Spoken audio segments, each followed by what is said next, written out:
오늘도 말씀을 듣고 기도하러 나오신 우리 모든 성도님들을 주님의 이름으로 환영하고 축복합니다. 옆에 분들하고 한번 인사할까요? 말씀 속에 길이 있습니다. 말씀 속에 답이 있습니다. 네, 오늘도 말씀을 통해서 길을 발견하고 답을 찾는 우리 모든 성도님들이 되시기를 간절히 소망합니다. 사랑하는 성도 여러분, 신앙생활이 기쁘십니까? 알겠습니다. 조금 신앙생활이 행복하십니까? 권사님들이 큰 힘이 되십니다. 오늘 찬양대로 잘 서주셨습니다. 감사합니다. 맞습니다. 사실 신앙생활은 기쁘고 즐거운 것입니다. 근데 여러분 어떻습니까? 방금의 이 반응이 이 신앙생활에 대한 우리의 마음을 참 대변해 주는 것 같습니다. 신앙생활은 기쁘고 즐거운 것이 맞는데 가만히 생각해 보면은 이 신앙생활하는 것이 오롯이 기쁨만 있고 즐거움만 있는 것은 아닌 것 같습니다. 그렇지 않습니까? 아까 그렇게 열심히 아멘 하셨는데 또 맞다고 이렇게 끄덕거려 주십니다. 이게 사실이죠. 신앙생활은 정말 기쁘고 즐겁고 행복한 것이 맞습니다. 근데 우리의 삶을 가만히 들여다보면 늘 기쁘고 즐겁고 행복하지만은 않는 것 같습니다. 왜냐하면 하나님께서 우리에게 요구하시는 것들이 있기 때문이죠. 만약에 하나님께서 우리에게 요구하시는 것이 없다라면 우리는 얼마든지 기쁘고 즐겁고 행복하게 신앙생활을 할 수 있을 것입니다. 근데 하나님께서는 하나님이 어떠한 분이신지를 우리에게 알려주시는 가운데에 하나님께서 우리에게 원하시는 삶의 모습이 있다라고 분명하게 이야기를 하고 계십니다. 그렇기 때문에 하나님께서 원하시는 그 삶의 모습대로 우리가 살아가지 못할 때에는 조금은 기쁨이 줄어들고 행복이 줄어드는 것들을 경험하게 됩니다. 오늘 우리가 출애굽기 20장 1절과 2절의 말씀을 읽었습니다. 출애굽기 20장 1절과 2절의 말씀은 십계명의 서문에 해당하는 말씀입니다.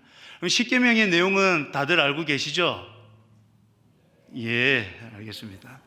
십계명은 몇 가지의 계명으로 되어 있습니까?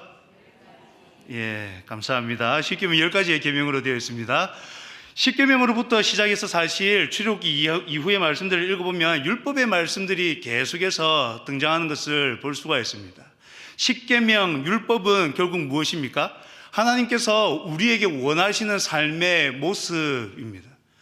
하나님의 백성된 우리가 어떻게 살아가야 할지를 이 십계명의 말씀과 이후에 나온 율법의 말씀을 통해서 가르쳐주고 계시는 것이죠. 그래서 이 분석하기를 좋아하는 분들이 하나님께서 하신 율법을 찾아보니 전체 613개의 율법 조항이 있다라고 합니다. 하지 말라라는 것이 365개고 하라는 것이 248개입니다. 여기에 세부 수치까지 덧붙이자면은 엄청나게 많은 율법들이 우리 가운데에 놓여 있습니다. 근데 여러분 어떻습니까? 613가지의 율법 다 알고 계십니까? 십계명의 이 10가지의 계명은 다 알고 계시죠? 예, 그러리라고 믿습니다. 그런데 어떻습니까? 이 10가지의 계명이 우리의 삶을 살아가는 동안에 계속 우리를 자극하고 있습니까? 오늘 몇 시간 안 됐습니다. 오늘 10시간하고도 47분이 지금 지나가고 있는데 이 10시간 47분을 사는 동안에 이 10가지의 계명이 우리의 삶을 주장하고 있었습니까? 어떻습니까? 아니죠. 십계명을 알고는 있지만 사실 이 계명이 우리의 삶을 주장하고 있지는 않고 있습니다. 이런 것을 볼 때에 참 하나님의 말씀, 하나님의 뜻대로 사는 것이 결코 만만치 않다라는 것을 우리는 알 수가 있습니다. 기본적으로 잘 알고 있고 마음에 새겨야 그나마 지킬 수 있을 텐데 마음에조차도 잘 새겨지지 않고 생각조차 하지 못한다면 우리가 어떻게 그 계명을 잘 지켜 행할 수가 있겠습니까? 정말로 하나님께서 우리에게 원하시는 삶의 모습은 너무나도 지키기 힘든 것 같습니다. 게다가 이 십계명의 문제들을 더 깊이 들여다보면 이 십계명의 문제는 더더욱 우리가 지킬 수 없는 것처럼 여겨집니다. 십계명의 계명들을 잘 아시죠? 자, 물어보겠습니다. 혹시 이 자리에 하나님 외에 다른 신을 두고 계신 분 계십니까? 감사하게도 아무도 안 계시네요. 그러면 또 자신을 위해서 혹시 우상을 만들고 그것들에게 절하고 계신 분 계십니까? 감사하게도 아무도 없으십니다. 근데 여러분 어떻습니까? 예수님께서 이 십계명을 마태복음 5장에서 설명하시는 장면이 나오는데 거기에서 예수님께서는 살인하지 말라라는 계명을 말씀하시면서 마태복음 5장 22절에서 이렇게 말씀하셨습니다. 우리 앞에 말씀이 있는데요, 함께 한번 읽어보겠습니다. 시작. 나는 너희에게 이르노니 형제에게 노하는 자마다 심판을 받게 되고 형제를 대하여 라가라 하는 자는 공회에 잡혀가게 되고 미련한 놈이라 하는 자는 지옥불에 들어가게 되리라. 그리고 예수님께서는 살인하지 말라라는 이 계명을 두고 어떻게 이야기를 하고 계시냐면 형제에게 노하는 자마다 심판을 받게 되고 형제를 대하여 라가라 하는 자는 공회에 잡혀가게 되고 미련한 놈이라 하는 자는 지옥불에 들어가게 되리라고 말씀하고 계십니다. 또 예수님께서 한 가지 계명을 더 설명하셨습니다. 간음하지 말라라는 계명입니다. 마태복음 5장 28절에 예수님의 설명이 나오는데 마태복음 5장 28절도 우리 함께 읽어보겠습니다. 시작. 나는 너희에게 이르노니 음욕을 품고 여자를 보는 자마다 마음에 이미 간음하였느니라. 여러분, 예수님께서는 계명을 이렇게 설명하시기 이전에 마태복음 5장 17절에서 내가 율법이나 선지자를 폐하러 온 줄로 생각하지 말라라고 하시면서 폐하러 온 것이 아니요 완전하게 하려 함이다라고 말씀하셨습니다. 그런데 지금 이 예수님의 이 계명을 향한 설명이 실제 우리가 지켜야 되는 범위임을 가르쳐주고 있는 것이죠. 여러분, 살인하지 말라, 간음하지 말라라는 이러한 계명들 겉으로는 우리가 잘 지킬 수 있는 계명인 것처럼 여겨집니다. 근데 예수님께서 설명하셨던 이 계명의 해석은 어떻습니까? 잘 지켜 행하고 계십니까? 혹시 주위의 분들을 향해서 화는 안 내고 살아가십니까? 혹시 누군가를 향해서 아유 미련하다 이런 말 하지 않으셨습니까? 하셨습니까? 이미 계명을 어기셨습니다. 그 다음 거는 더 질문 안 해도 될 것 같습니다.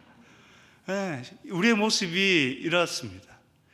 분명히 이 10가지의 계명 겉으로 보기에는 충분히 지킬 수 있을 것 같았는데 이 계명을 깊이 들여다보면 계명을 도저히 지킬 수 없는 것처럼 보입니다. 실제로 10계명은 소극적인 측면에서 우리에게 요구하시는 모습이 어떠한지를 말함과 동시에 적극적으로 우리가 하지 말아야 할 것들을 가르쳐주고 있습니다. 소극적으로 보이는 이 겉으로 드러나는 이 계명들은 그나마 좀 지킬 수 있는 것처럼 여겨집니다. 근데 더 깊이 더 적극적으로 들여다보면은 우리가 지킬 수 있을 것 같다라고 여겼던 그 가능성을 완전히 무너뜨리는 것을 보게 됩니다.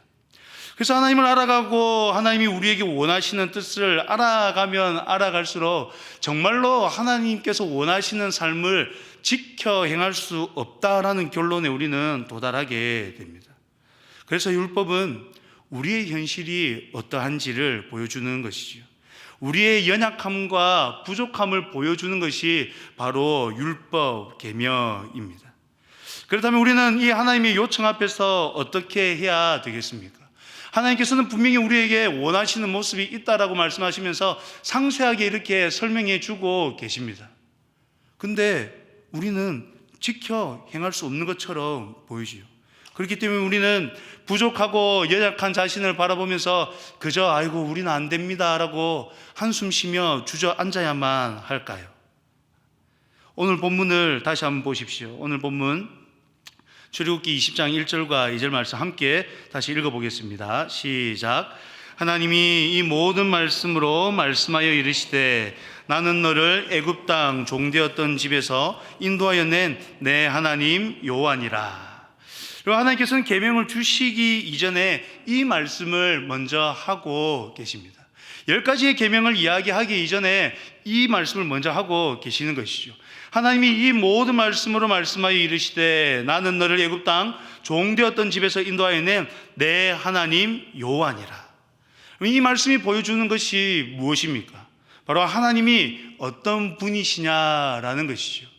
이스라엘 앞에서 하나님이 과연 어떤 분이시냐를 다시 한 번 더 분명하게 말씀하고 계시는 것입니다.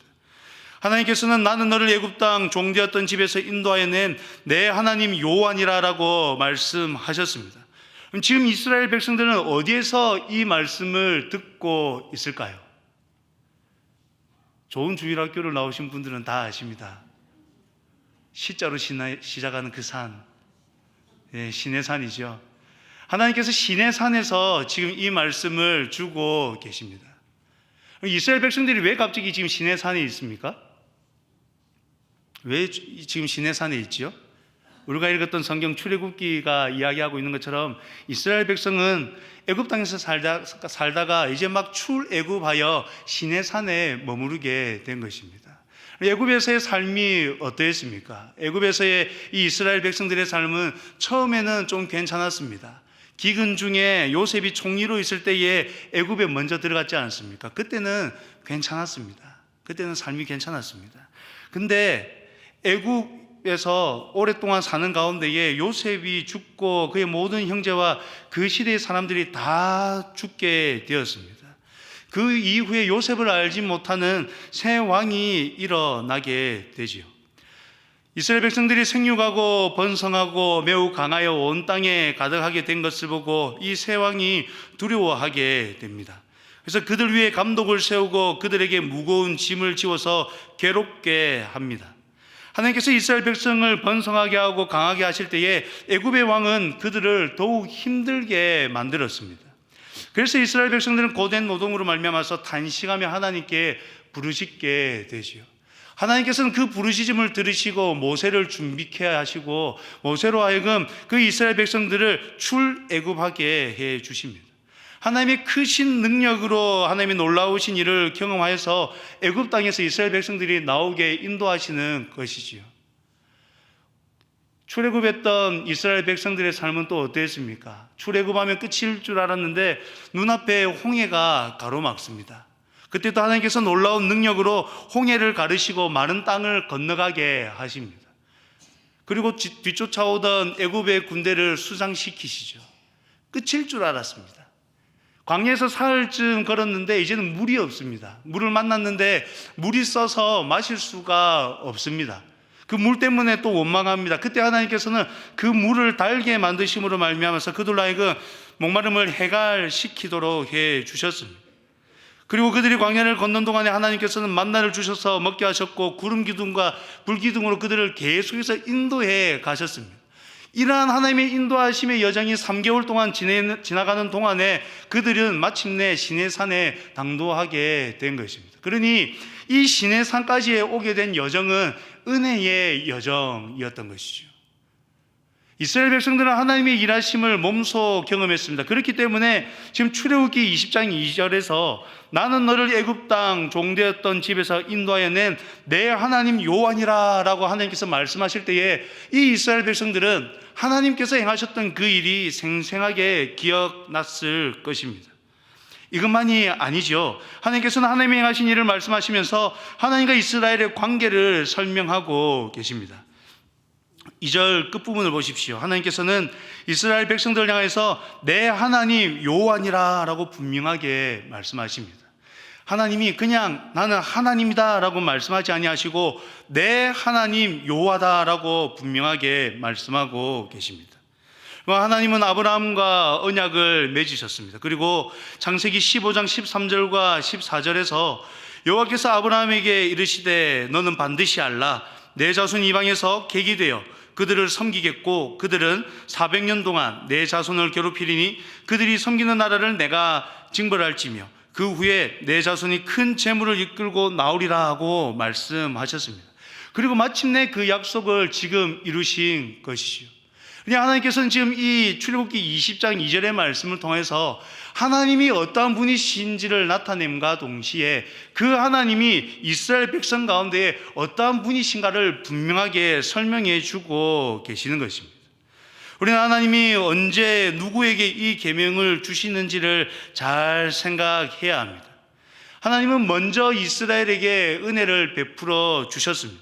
하나님께서는 먼저 이스라엘을 인도하셨습니다. 하나님께서는 먼저 언약을 맺으시고 먼저 그 약속을 지키셨습니다. 그 하나님께서 은혜를 입은 이스라엘을 향해서 하나님의 뜻을 나타내 보여주시는 것입니다. 은혜 받은 너희가 어떻게 살아야 할지를 가르치고 계시는 것이죠. 지금 하나님께서는 그들이 어떻게 살아야 할지를 먼저 이야기하시는 것이 아닙니다. 너희가 이렇게 살면 은혜를 주겠다라고 이야기하시는 것이 아니라는 겁니다. 하나님께서는 먼저 그들이 받은 은혜가 무엇이며 그들이 지금까지 누린 은혜가 무엇인지를 상기시켜 주시고 난 이후에 그들이 어떠한 삶을 살아야 할지를 지금 가르쳐 주고 계신다라는 것이죠. 우리는 이 순서를 분명하게 기억해야 합니다. 하나님께서 우리에게 어떠한 삶을 요구하시는 것은 어떠한 조건으로 요구하시는 것이 결코 아닙니다. 너희가 이렇게 하면 내가 이렇게 해줄게 라는 것이 아니라는 겁니다. 하나님께서는 먼저 우리에게 은혜를 베푸시고 그 은혜에 합당한 반응으로서 이러한 삶을 살아라라고 가르쳐 주고 계시는 것입니다. 여러분, 하나님께는 그 무엇도 조건이 될 수가 없습니다. 하나님께서는 그 무엇도 조건으로 내어놓지 않으십니다. 이스라엘 백성들이 그렇게 중요하게 생각했던 할례의 문제도 여러분 한번 생각해 보십시오. 이 할례 문제는 초대교회 때에도 큰 이슈가 되었습니다. 사도행전 15장을 보시면 예루살렘에 있었던 이 최초의 교회 회의 내용을 다루고 있습니다. 당시에 문제가 된 것이 바로 이 할례 문제입니다. 유대주의 사상을 받아들인 사람들이 예수님을 믿어도 할례를 받아야 구원을 받는다라고 주장을 했었습니다. 사도행전 15장 1절의 말씀입니다. 어떤 사람들이 유대로부터 내려와서 형제들을 가르치되 너희가 모세의 법대로 할례를 받지 아니하면 능히 구원을 받지 못하리라 하니, 이 주장으로 인해서 바울과 바나바와 그들 사이에 많은 적지 않은 다툼과 변론이 일어났습니다. 그래서 그들이 이 문제를 예루살렘에 있는 사도와 장로들에게로 보냅니다. 예루살렘에서도 이 문제로 인해서 갑론을박이 일어났습니다. 그러던 중 최종 결론이 어떻게 났을까요? 28절과 25절의 말씀에 그 최종 결론이 나오는데 우리 함께 한번 읽어보겠습니다. 28절과 29절의 말씀입니다. 시작. 성령과 우리는 이 요긴한 것들 외에는 아무 짐도 너희에게 지우지 아니하는 것이 옳은 줄을 알아노니 우상의 제물과 피와 목매어 죽인 것과 음행을 멀리 할지니라. 이에 스스로 삼가면 잘 되리라. 평안함을 원하노라 하였더라. 여러분, 왜 그곳에 모인 사도와 장로들은 이렇게 결정했을까요? 11절에서 말한 베드로의 말이 결정적이었습니다. 우리 11절의 말씀도 함께 한번 읽어보겠습니다. 11절입니다. 그러나 우리는 그들이 우리와 동일하게, 베드로는 자신의 이야기를 하면서 주 예수의 은혜로 구원을 받았다라고 말하였습니다. 구원은 은혜라는 것이죠. 그렇습니다. 실제로 당시 문제가 되었던 이 할례도 가만히 생각해 보면 결국 은혜의 징표로서 주어졌다는 것을 우리는 알 수가 있습니다. 할례가 언제 처음 등장할까요? 할례가 처음 나오는 본문은 창세기 17장 14절입니다. 할례가 창세기 17장에서 처음 나온다라고 할 때에 성경을 많이 읽고 공부한 우리 울산교회 성도님들은 딱 감이 잡히실 것입니다. 아브라함과 언약을 하나님께서 맺으신 때는 언제였습니까? 창세기 12장입니다. 우리 권사님께서 이야기해 주셨습니다. 하나님께서 아브라함과 언약을 맺은 때가 기록된 것은 창세기 12장입니다. 할례가 기록된 것은 창세기 몇 장이라고요? 17장입니다. 그러면 무엇이 먼저입니까? 뭐가 먼저입니까? 언약이 먼저입니까? 할례가 먼저입니까? 언약이 먼저인 것이죠. 언약의 증표로서 할례가 주어진 것입니다. 할례를 행함으로 말미암아 내가 너희에게 언약을 주겠다라고 약속을 하신 것이 아니라 언약을 먼저 맺으시고 언약 받은 그 증표로서 할례를 하나님께서 허락해 주셨다라는 것이죠. 근데 시간이 지나면서 지금 어떻게 되어버린 것입니까? 이 할례와 구원을 같은 선상에서 보면서 이 유대인들이 할례를 받아야 구원을 받는다라고 어떻게 보면 순서를 뒤바꾸어서 이야기를 하고 있었다라는 것이죠. 근데 여러분, 하나님은 어떻습니까? 하나님은 그것이 아니다라고 하십니다. 하나님의 일하심은 결코 그것이 아니었습니다. 하나님께서는 언약을 먼저 맺으시고 은혜를 먼저 베푸신 이후에 이러한 것들을 허락해 주신 것이죠. 그래서 바울은 로마서 4장 10절에서 이렇게 이야기합니다. 그런즉 그것이 어떻게 여겨졌느냐? 할례시냐 무할례시냐? 할례시가 아니요 무할례시니라. 로마서 4장 2절도 이렇게 이야기합니다. 만일 아브라함이 행위로서 의롭다 하심을 받았으면 자랑할 것이 있으려니와 하나님 앞에서는 없느니라. 여러분, 지금 말씀이 이야기하는 것이 무엇입니까? 행위 이런 것 아무것도 아니다라는 것이죠. 오직 믿음, 하나님께로부터 오는 것이 우선임을 이야기해 주고 있는 것입니다. 여러분, 하나님께서는 우리를 너무나도 잘 아십니다. 우리가 아무것도 할 수 없는 자임을 너무나도 잘 아십니다.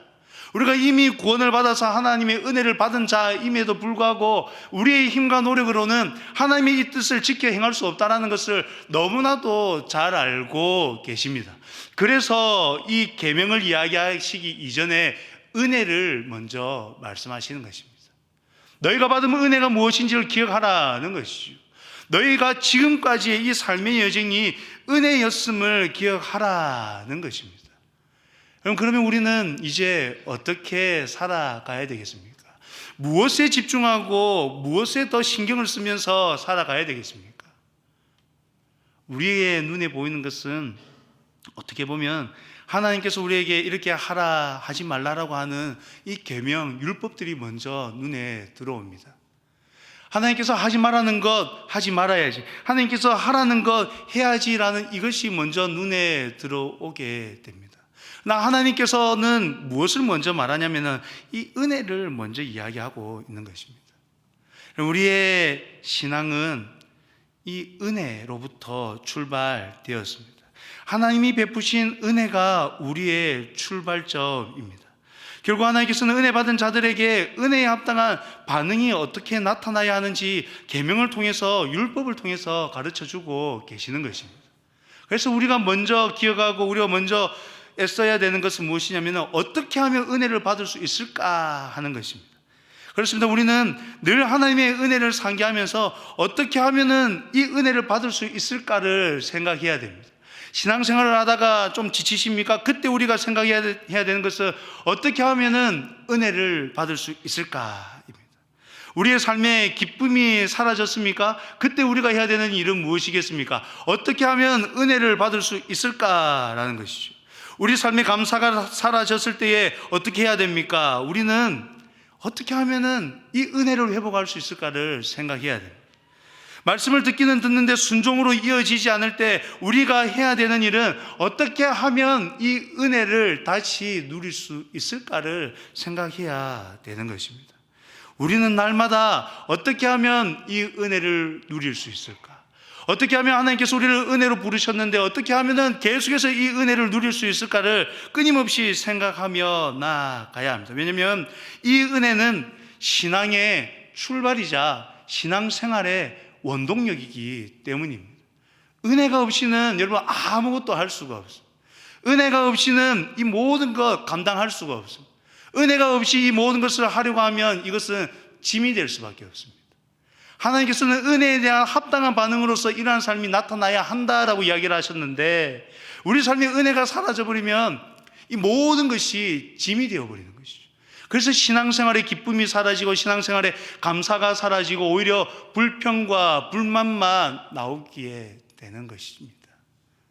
그리고 신앙생활을 하는 가운데에 우리 가운데 불평과 불만이 있습니까? 교회 일을 하는데, 교회를 섬기는데 우리 마음에 불평과 불만이 자리 잡고 있습니다. 그러면 우리의 내면을 깊이 들여다봐야 됩니다. 우리가 과연 은혜에 깊이 사로잡혀 있는지, 은혜를 충분히 누리고 있는지를 생각해야 합니다. 우리 가운데 은혜가 충만할 때에, 은혜가 풍성할 때에 하나님께서 우리에게 말씀하시는 이 모든 것들을 거뜬히 해나갈 수 있는 줄 믿습니다. 그렇다면 여러분, 우리는 어떻게 이 은혜를 누릴 수 있을까요? 성경은 은혜를 받는 이 외적인 수단을 세 가지로 이야기합니다. 은혜의 외적인 수단은 말씀과 성례와 기도입니다. 하나님께서는 우리의 삶이 은혜가 풍성해야 된다라고 이야기를 하시면서 어떻게 하면 은혜를 받을 수 있는지도 친히 가르쳐 주셨습니다. 은혜를 받기 위해서 우리가 해야 되는 일은 이 세 가지를 열심히 행하는 겁니다. 말씀을 가까이 하는 겁니다. 말씀을 읽고 묵상하고 듣는 것, 배우는 것에 열심을 다해야 합니다. 종교인 200일 성경 통독을 해야 하는 이유가 바로 여기에 있는 것이죠. 계속해서 성경대학, T공동체 훈련, 제자훈련, 사역자반 홍보하는 이유가 바로 여기에 있는 겁니다. 왜냐? 말씀을 읽고 말씀을 알아야 은혜를 누릴 수 있기 때문입니다. 또 열심히 우리는 기도해야 합니다. 새벽 기도의 시간을 지키고 수요 기도회를 모이고 금요 기도회를 모이고 개인이 따로 시간을 정해서 기도해야 되는 이유가 어디에 있습니까? 그 기도를 통해서 우리가 이 은혜를 누릴 수 있기 때문인 것이죠. 또 하나가 더 있습니다. 성례입니다. 어떻게 보면 이 말씀과 기도는 개인적으로도 충분히 은혜를 누릴 수 있는 통로가 되기도 합니다. 근데 이 성례는 개인적으로는 결코 할 수는 없습니다. 성례가 무엇입니까? 예수님께서 제정하신 성례는 두 가지지요. 세례와 성찬입니다. 그럼 이 세례와 성찬이 어디에서 이루어집니까? 교회에서 이루어지지요. 교회에서 언제 이루어집니까? 예배 때 이루어집니다. 이 성례를 통해서 은혜를 누리기 위해서는 결국 이 현장으로 나와야 됩니다. 예배의 자리로 나와야 되는 것입니다. 하나님께서는 은혜의 통로로 이 세 가지를 허락해 주셨습니다. 말씀과 성례와 기도입니다. 우리는 이것을 열심히 사용함으로 말미암아서 하나님께서 부어주시고 하나님께서 허락해 주신 이 은혜를 풍성히 누려야 합니다. 그래야 하나님께서 우리에게 원하시는 이 삶의 모습을 나타낼 수 있기 때문인 것이죠. 사랑하는 성도 여러분, 지금 우리의 모습은 어떻습니까? 혹시 은혜가 조금 부족하십니까? 말씀에 순종해야 하는데 짐처럼 여겨지고 있습니까? 삶의 문제가 혹 더 크게 보여서 지금 그 문제를 먼저 해결해야 하는 것처럼 여겨지고 계십니까? 사랑하는 성도 여러분, 그런 때일수록 더욱 우리는 은혜를 사모해야 합니다. 삶의 기쁨이 넘치고 감사가 넘치고 말씀에 순종함으로 나아가고 계십니까? 잘하고 계십니다. 이러한 삶을 끊임없이 누리기 위해서 더욱더 은혜를 사모하며 은혜를 더 풍성히 구하며 나아가야 할 것입니다. 사랑하는 성도 여러분, 하나님께서는 우리를 은혜로 여기까지 인도해 주셨습니다. 하나님께서는 우리에게 은혜에 합당한 삶의 모습을 말씀하시면서 그 은혜를 어떻게 채워야 할지를 가르쳐 주셨습니다. 바라기는 우리 울산교회 모든 성도님들이 하나님께서 어떻게 이곳까지 우리를 인도하셨으며 하나님이 어떤 삶을 원하시며 그 삶을 위해 우리에게 필요한 것이 무엇인지를 깊이 깨달아 알 수 있게 되기를 간절히 소망합니다. 그래서 다른 그 무엇보다도 은혜 받는 일에 더욱더 열심을 내시는 우리 성도님들이 되시기를 간절히 소망합니다. 하나님께서 우리에게 은혜를 더하여 주시면 하나님께서 우리에게 원하시는 이러한 삶의 모습은 자연스럽게 일어나게 되는 것입니다.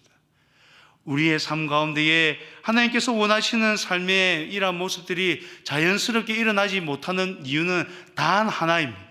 우리에게 은혜가 부족한 겁니다. 은혜가 있어야 합니다. 은혜가 풍성할 때 우리는 하나님께서 우리에게 허락하여 주신 그 일을 잘 감당할 수 있습니다. 여러분, 그리스도인의 삶은 날마다 은혜로 채워져야 합니다. 은혜가 충만할 때 우리는 현실이 아닌 하나님을 바라보게 됩니다. 은혜가 충만할 때 우리는 기꺼이 적극적으로 하나님께서 원하시는 삶을 살아갈 수 있게 됩니다. 바라기는 우리 모든 성도님들이 정말로 하나님께서 우리에게 허락해 주신 이 은혜의 방편들, 말씀과 성례와 기도를 잘 사용하심으로 말미암아 하나님의 풍성한 은혜를 받아 기쁨과 감사를 누리고, 그렇게 기쁨과 감사를 누리는 가운데에 정말로 하나님께서 원하시는 삶의 모습으로 하나님께 영광 올려드리며 나아갈 수 있게 되기를 간절히 소망합니다. 여러분, 우리가 금요 기도회 때마다 부르는 찬양이 있습니다.